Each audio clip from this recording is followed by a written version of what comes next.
Look at these fools trying to hijack this car. So stupid. What is up, guys? Welcome back to the channel, and it's been a while since I made a video. Now, in this video, I'm going to talk to you about the time when someone tried to hijack my customer's car. Let me explain. So in order to explain the story in full detail, I need to go back to the beginning.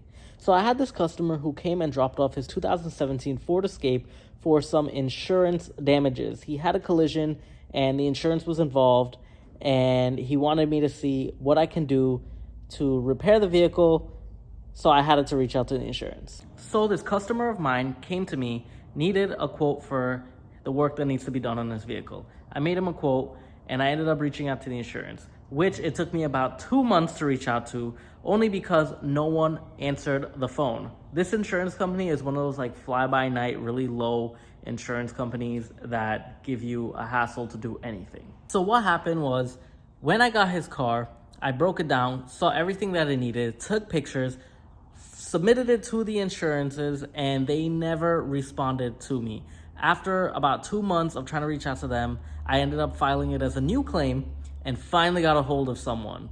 When I did get a hold of someone, I told him the customer brought me a check that was issued to him and the lien holder, which is the dealership that he purchased the vehicle from. The insurance then asked me if I can reach out to the dealership and see if I can get some money from them, because none of the repairs were done and the dealership seemed to have taken all the money. So I reached out to the dealership. I reached out to them via email, tried to call them. They answered the phone, were super nice. And they told me that they remembered the customer. They don't want to give any of the insurance money until they see the shop that I have. So I told them, no problem, come look at the shop, check it out, but here's the quote. I need this customer's vehicle to be repaired. Now, let me tell you, my quote was about $1,000 cheaper than what the insurance paid out to the dealership.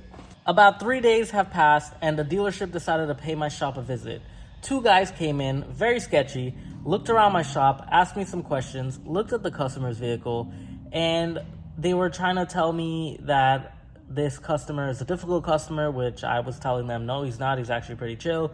I've been working with him for a little bit, fixed his vehicle before. This is not the first time he's ever came to my shop, so I have done work for him before. He's always paid cash. This time was a little bit different because it involved the insurance. The dealership then told me that they didn't want my shop to fix it. They wanted to take it to another shop, so they wanted me to give them the vehicle. Now, I can't give them the vehicle because the customer is the one who came and brought the vehicle to me and gave me the keys. I cannot pick up his keys and give it to someone else, especially since I don't know who these people are.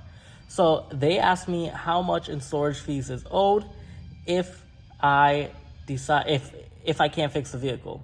I told them vehicles here from December all the way to now is about $4,800 in storage fees. They didn't want to pay that. They just walked away. So after that, I reached out to the insurance adjuster and told them what went on. The dealership came. They decided that they wanted to take his vehicle to go somewhere else to have it worked on instead of having me work on it. I told the insurance adjuster I cannot do that because the customer gave me the vehicle and my shop needs to get paid for the time regardless of what happens. If he's not going to fix it with me, I need to get paid for storage. If he's going to fix it with me, well, then I need to check to start the repairs on the vehicle. The insurance adjuster told me that he will get in contact with me in a day. He's going to reach out. He's going to wait for the dealership to reach out to him to see what they say. So I gave him a day. He didn't answer me. I waited one more day, and then I reached out to him, and he told me that the dealership does not want to release any money to me. Now we fast forward to February 10th, where all of a sudden I'm sitting in my office, my brother's helping me work on a car, I'm working on the car with him, so I'm fully distracted.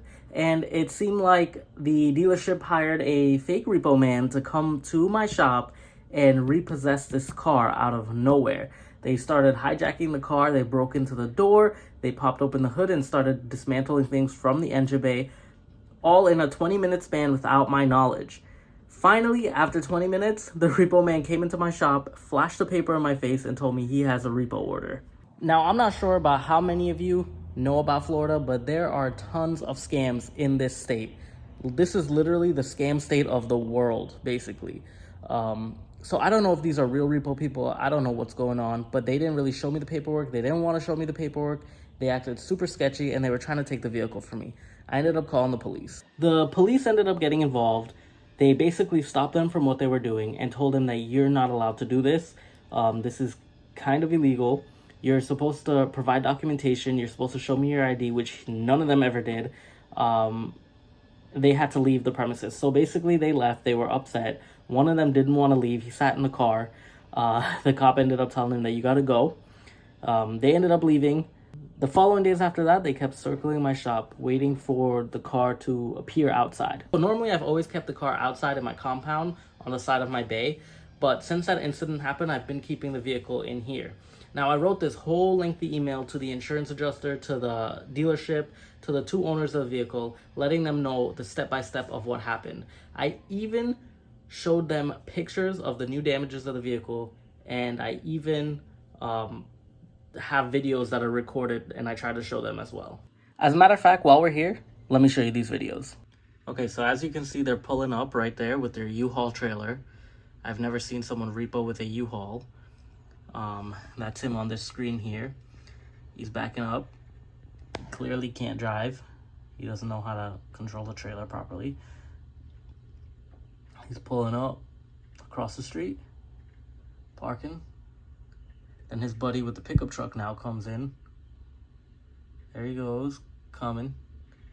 Two of those goons are trying to come into the yard sneakily. And now, all this time, I'm in my shop working, so I have no idea what's going on.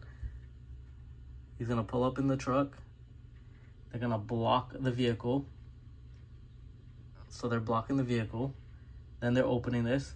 And for 20 minutes, they're on this vehicle doing God knows what. They're prying the door open. They finally get it open. Then they start going in the hood. They start to mess with the hood while I'm telling them, you cannot do this. I'm going to call the police. They don't care. They continue doing what they got to do. Have you ever seen a repo man get tools out? I've never had. So they're trying to like do all kinds of bull crap in here. Eventually, after fast forwarding, the police show up because I got the police involved. They came over there. That's when he was telling them, you guys can't be doing this. You got to go. And then a whole bunch of people started showing up, like my dad. And then the landlord that I leased from, he had my back. And all this crap started happening. Thank God that all of them were there. So it kind of intimidated the others to kind of back down a little bit. Oh man, I'm just glad it didn't turn out to be something more dangerous than it could have been, you know? So I'm glad it wasn't that bad. They finally all leave, and that was about it.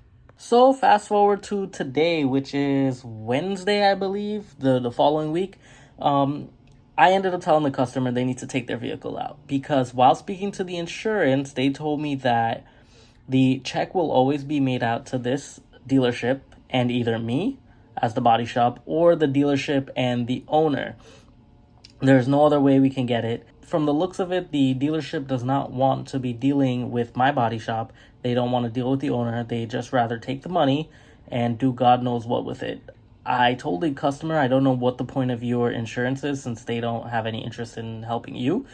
So maybe you should drop them and get another insurance.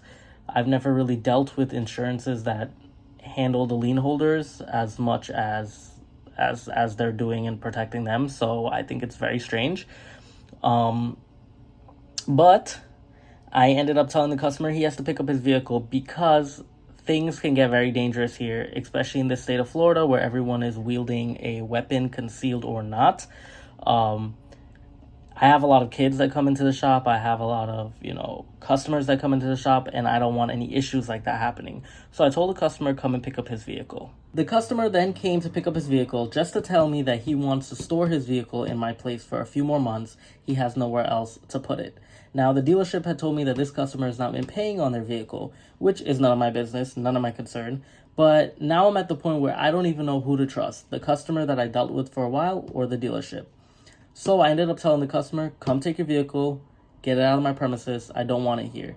You have a bill to pay for having it stored here for the 2 months. No one's doing work with me. This is a lost cause. You're going to have to file a lawsuit with that dealership to get your money back.